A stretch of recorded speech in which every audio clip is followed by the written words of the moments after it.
Shosho was an amazing woman who did so many incredible things. She was a businesswoman, an entrepreneur, and was invited to speak at different churches and events all the time. She was always on the go and saw great potential in everyone. As much as we admire her work so much, to us, at the end of the day, she was just Shosho.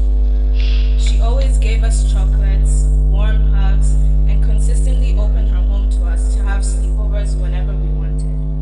She ensured that her home was our home too. During these stays at her house, she would ask us how school was, or if we were doing any new sports or clubs, and we could always feel that she was genuinely interested in our lives and who we were becoming. I can vividly remember a conversation I had with her before going off to the US for university. We were on the swing outside her house, and I had told her my fears and worries about moving across the world and being independent, about making new friends and leaving my old ones. But despite how worried I was, she didn't fail to tell me how proud she was of me and how much she knew I would excel in everything I did. She encouraged me to be strong and said that she had no doubt in the world that I would have an amazing time in the next step of life. However, this immeasurable pride she felt extended to all of us grandchildren in many different and unique ways.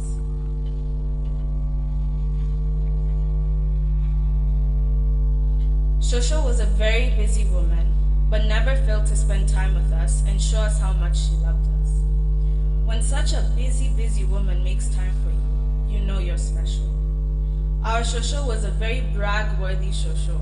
I know bragging is not good, but as kids we couldn't help but say, my Shosho owns this, or my Shosho has done that. And looking back at those times, all the way up to now, we can't help but smile at the many things she has accomplished. All in all, us grandchildren are so grateful to have been able to experience life with a Shosho like ours. Someone so humble and ready to help others. I know my younger cousins, who may not have gotten the chance to interact with Shosho in the ways that us older grandchildren did, will grow up hearing nothing but wonderful and uplifting words about Shosho Lizzie. Shosho has taught us many things throughout her life, like how to have a generous heart no matter what. And although her loss deeply pains us, for the past few months she bravely fought through her illness, instilling a fighter in each and every one of us.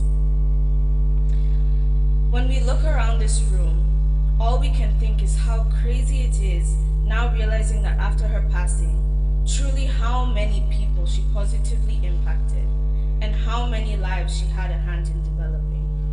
Although we now use the words she was or she used to be, she will always be our Shosho, a powerful, determined, and sacrificially loving individual whose absence will forever be felt. Thank you for everything, Shosho, and you will be missed dearly. May you forever rest in peace. Thank you. Thank you very much. So, Rachel Kariki, come and speak on behalf of the siblings. Rachel, where are you? Okay.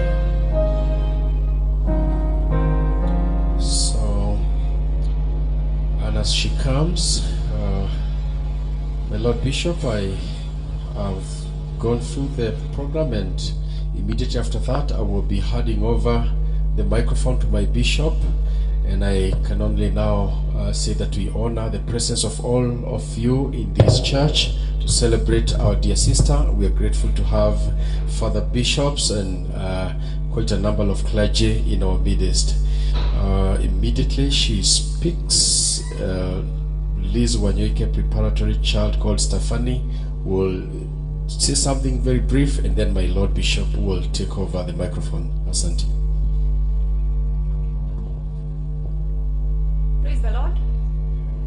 I'm Rachel. I'm the youngest sister of Lizzie. We've written something about everybody, but those ones who are here this afternoon is myself, Kirago, and Sylvia, my older sister. So I'm going to start with my own thoughts about my sister, then go to Sylvia, and then the brothers. My sister Lizzie told me she was the one who used to take care of me when I was born, and she was put in charge of my life when I was a baby.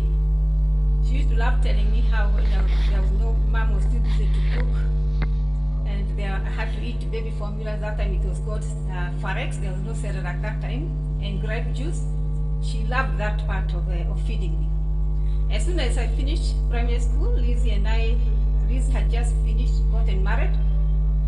She insisted that she was going to be taking care of me.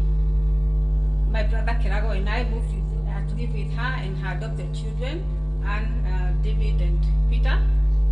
And I was there, and that was then when Tony, Stella, and Kiki were born. So we all grew up as one family. She cared for me as a mother and a sister combined. She consistently visited me almost every weekend in college, mostly to vet my friendships. And when I was about to get married, of which she had approved, her and her husband, Joseph Bolo, were the first people, my husband to be talked to, and they are the ones who organized how we would go to Morang to tell my parents. We continued dating very closely as adults, and my sisters always watched over me very closely. When I got married and had children, she treated my children just like her own.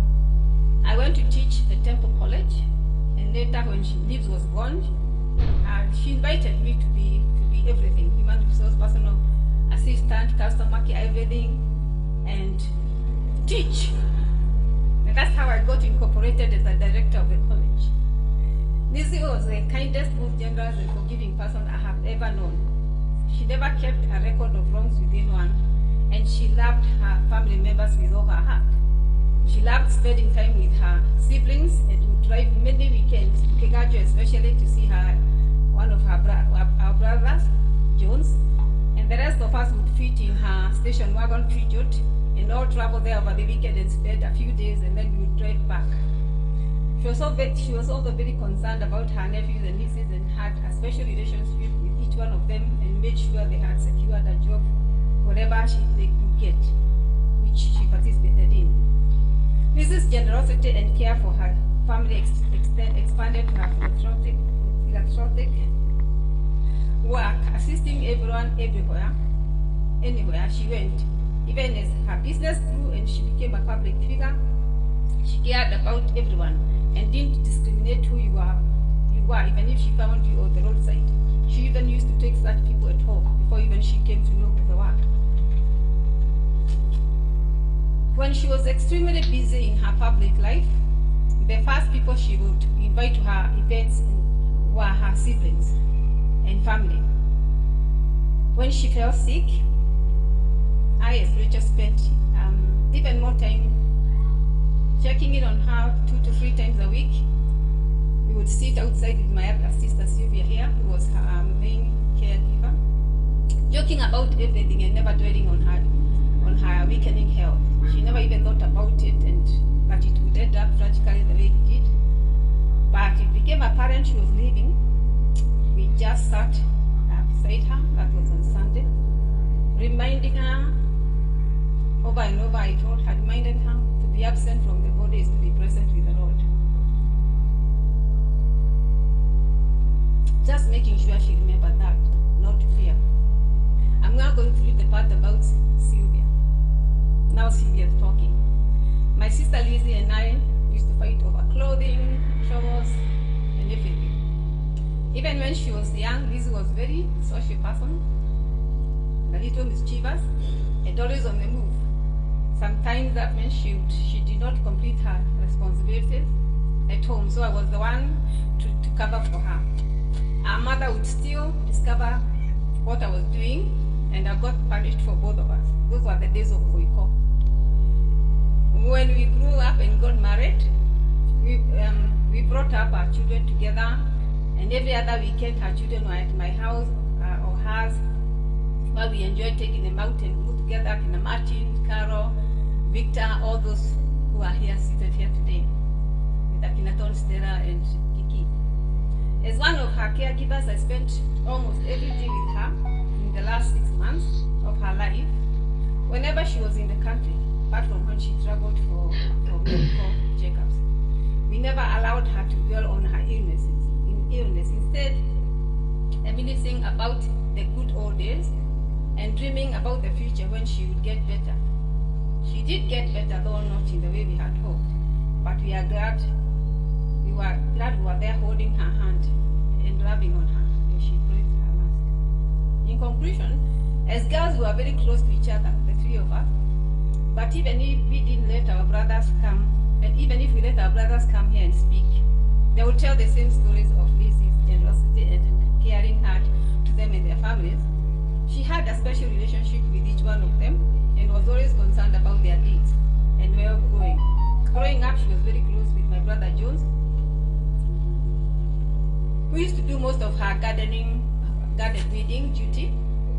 Being a very hard worker, he would finish his part and then go and find her just chasing butterflies around, scavenging around for little fruits which grew up, which were everywhere those days, and then just finish her part.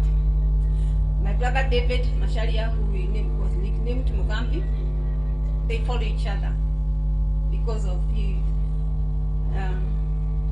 was a trumpetish kind of person, so we named him Mugambi and he stuck. He was the family bully, and he was as loud as a trumpet, and was her rival those days. They followed each other, that's so he used to pick on her just because she was slightly older. He never really won a fight against her, but when they were all grown up, they became very close friends. And up to the time that she was getting very weak, she never stopped asking for him and fight if there is any way she could assist him. And that was when she was really weak. My brother Mikey was her favorite and everybody's favorite, and they got along fine.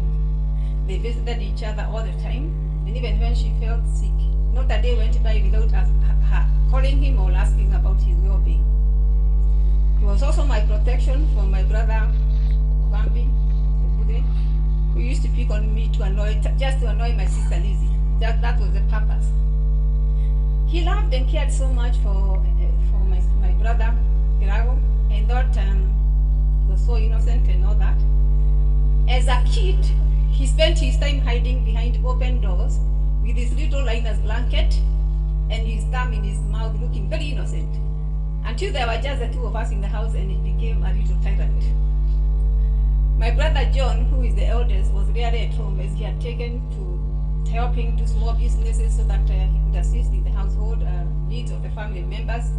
He was hardly in the house, he was always working, and he is the one who oversaw everybody of us. Whenever we needed something, we'd look for him, and he was always there. While we are happy our sister is free from pain and sickness, her absence is felt, and we look forward to the day we will be together. I've been telling my friends when they come to comfort me how I'm missing her. But a very dear friend of mine just reminded me the other day when Jesus was leaving, the time he was taken to heaven. They were expecting to do something like stay or take over the leadership away from the Romans who were governing Israel that time. But Jesus told them, you continue with the work of preaching the gospel. And he went to heaven to receive his reward, which his father was happy to have him sit at his right hand to take over the nations, as he's going to do when he comes to earth through the 1,000 years. And so I've been taking note of that lately and praying that the best thing we can do for my sister is to continue the work she started, just like Jesus told the disciples and everybody else to go preach the gospel and do a good job of it. Thank you so much for coming, all of you. God bless you so much.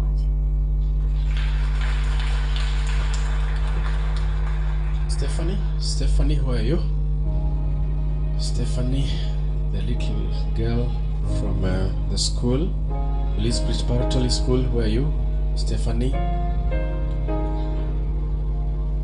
Alan, is Stephanie around? Oh, okay, I can see her. Let's appreciate her.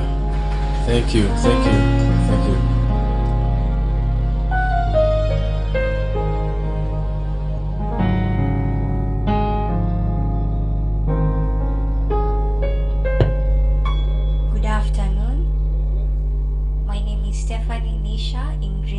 From Lizzie Wanyoike Preparatory and Senior School.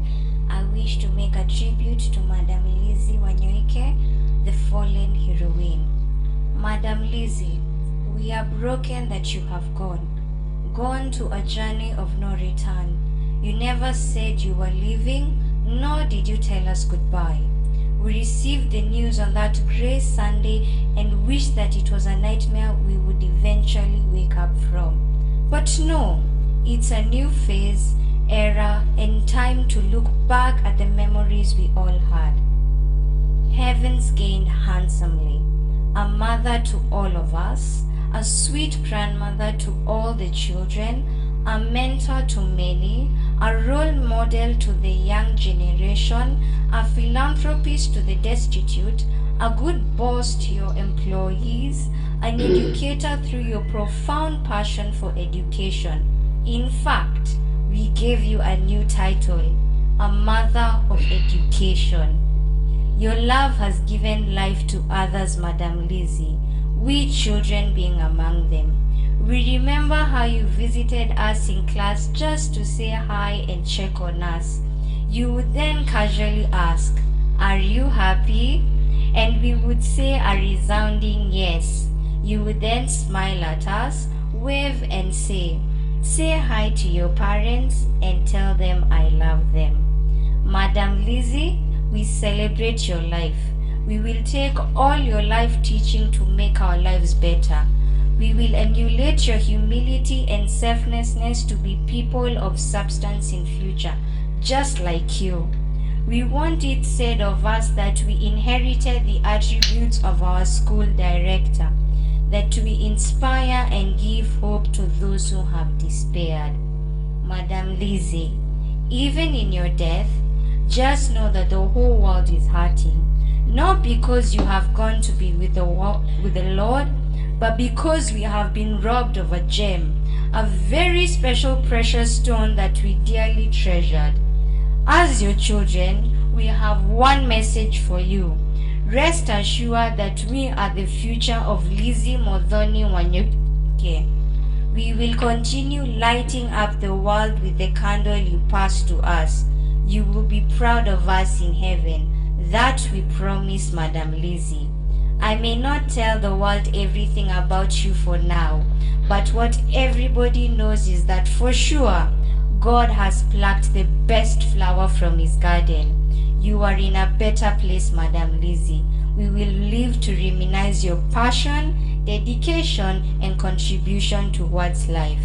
Rest in perfect peace, our heroine. Till we meet again, thank you.